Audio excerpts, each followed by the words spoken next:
무더웠던 여름을 뒤로하고 이제 9월이 되었습니다. 9월 한 달도 여러분들의 삶과 가정과 생업이 하나님께서 불과 구름기둥으로 인도해 주시는 축복의 역사가 있기를 축원합니다.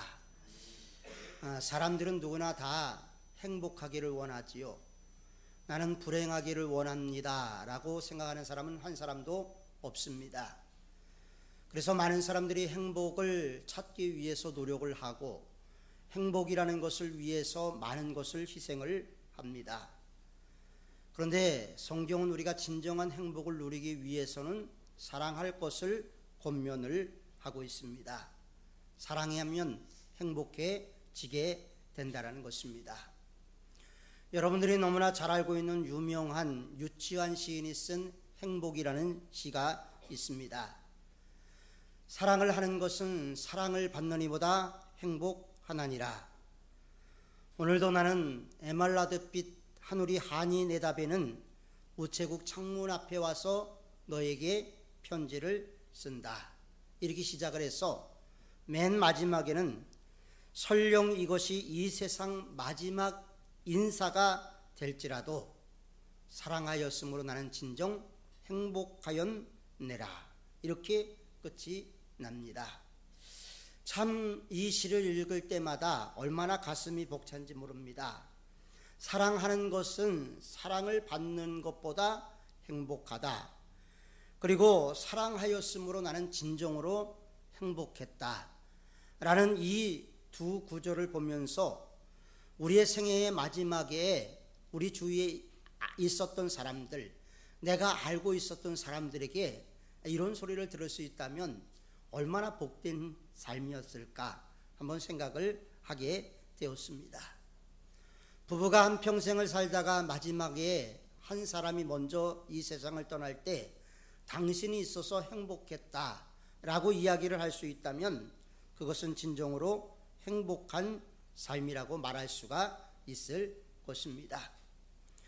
교회에서 신앙생활하다가 어떤 분이 멀리 이사를 간다거나 또 교회에 뭐를 떠나게 된 상황이 있을 때 당신 때문에 진정 행복했다 이런 이야기를 들을 수 있는 성도가 있는 교회라면 그 교회는 진정 값어치 있는 교회, 값어치 있는 공동체라는 생각도 하게 됩니다.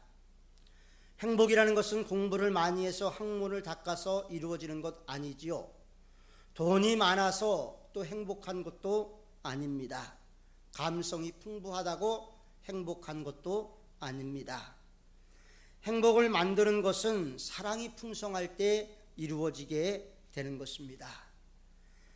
크리스찬 슈바르트라는 목사님이 36개 주 1000개 교회에 성장하는 교회를 모델로 설문조사를 하고 자연적 교회의 성장이라는 책을 썼습니다. 이 책 가운데서 성장하는 교회를 보니까 8가지의 질적인 특성이 있었는데 그 중에 하나가 사랑이 넘치는 교회였다라는 것입니다. 그 책을 보면 사랑의 관계가 공동체의 사랑 지수가 높을수록 교회가 부흥이 되고 성장이 되더라는 것이죠. 그래서 그 이후에 교회에 나와서 6명만 사귀게 된다면 교회를 떠나지 않을 확률이 높다라는 그런 캠페인도 생기게 되었습니다. 왜 6명만 알면 교회를 떠나지 않을까? 여러분 전후 좌우 그 다음에 위아래 완전히 둘러싸인 6명의 친밀한 사람이 조성이 된다면 정착할 확률이 상당히 높다라는 것이 연구 결과에서 나왔기 때문입니다.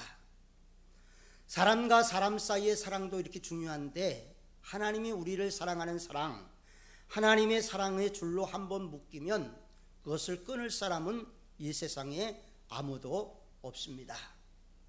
하나님의 사랑은 영원한 사랑입니다. 때로 우리의 사랑은 변덕이 있지만 하나님의 사랑은 변덕도 없습니다. 그래서 고기도 먹어본 사람이 맛을 안다고 사랑도 받아본 사람이 사랑을 할 수가 있게 되는 것입니다. 그리고 사랑은 배워야 할 감정이라고 말을 하기도 합니다. 그래서 에릭 프룸은 사랑이라는 것에 대해서 책을 쓰면서 사랑이라는 예술 또 기술로도 번역이 됐습니다. The Art of Loving이라는 책으로 책을 냈는데 우리나라에서 여러 가지 이름으로 번역이 되기도 했습니다. 사랑에는 기술이 필요하다라는 것입니다.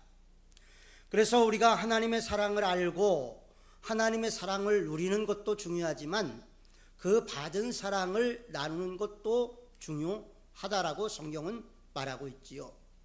성경 공부 교회에서 상당히 중요합니다.